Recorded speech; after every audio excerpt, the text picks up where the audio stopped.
नमस्कार दोस्तों, एक बार फिर से हम आपका स्वागत करते हैं हमारे चैनल पर।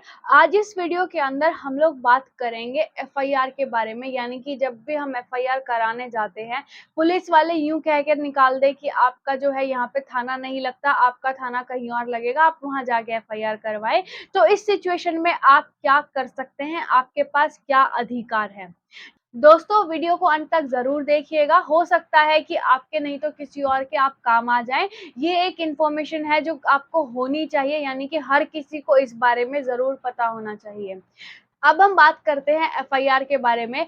जो एफआईआर होती है किस तरह से की जाती है, सबसे पहले हम वो जानते हैं। एफआईआर जब हम करने जाते हैं, मान लीजिए हमारे साथ कोई अपराध हुआ है या फिर हमने कोई अपराध होते हुए देखा है। अपराध का जो नेचर होगा वो कॉग्निजेबल ऑफेंस होगा, तभी एफआईआर दर्ज होती है। कॉग्निजेबल का मतलब होता है संज्ञेय अपराध, यानी कि कोई सीरियस नेचर का अपराध हुआ हो तभी आप एफआईआर करवा सकते हैं, यानी कि तभी जो है पुलिस में एफआईआर रजिस्टर्ड होती है। इसके बाद बात आती है कि किस तरह से एफआईआर दर्ज करवाई जाती है। मान लीजिए आपके साथ कोई घटना घटी है, अगर आपके साथ घटना घटी है या फिर आपने देखी है, तो उस चीज़ को आप रिटन में कन्वर्ट करें, यानी कि आपकी जो कंप्लेन है उसको आप रिटन में डालें, उसके बाद आप थाने में जाके वो कंप्लेंट दे सकते हैं, वहाँ पे एफआईआर दर्ज करवाई जा सकती है।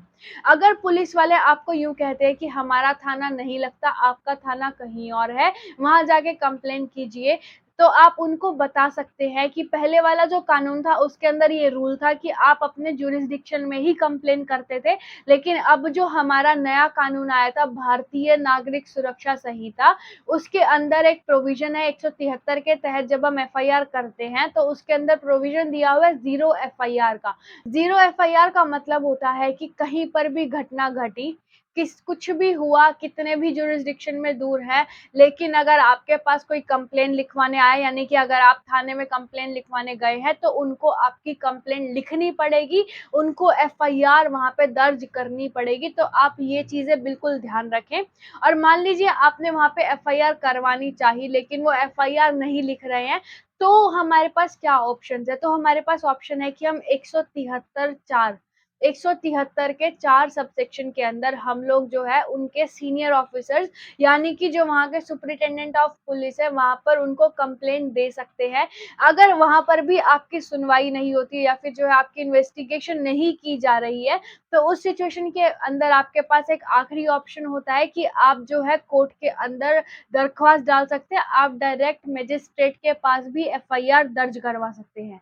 जब हम एफआईआर मजिस्ट्रेट के पास दर्ज करवाने जाते हैं, तो वो हमारी सेक्शन 175 के अंदर होती है। जब भी हम मजिस्ट्रेट को एफआईआर करवाने जाते हैं, तो वहाँ पे हमें मजिस्ट्रेट को सैटिस्फाई करना होता है कि हमने जो है पहले पुलिस स्टेशन में दी थी, फिर हमने सुपरिटेंडेंट ऑफ पुलिस, यानी कि जो हमारे उनके सीनियर ऑफिसर थे, उनको भी हमने दरख्वास्त डाली थी कि वहाँ पे हमारी एफआईआर दर्ज हो जाए, लेकिन कहीं भी एफआईआर दर्ज नहीं हुई। तब हमने कोर्ट का जो है दरवाज़ा खटखटाया, हमने तब यहाँ पर जो है एफआईआर दर्ज करवानी चाहिए।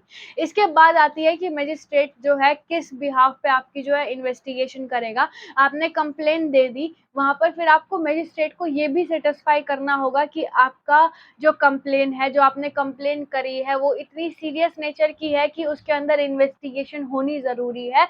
तो मजिस्ट्रेट उस सिचुएशन के अंदर पुलिस ऑफिसर्स को ऑर्डर करेगा कि आपकी एफआईआर के ऊपर जो है इन्वेस्टिगेशन की जाए, आपकी एफआईआर दर्ज की जाएगी और इस तरह से जो है आपका आगे का प्रोसीजर चालू हो जाएगा।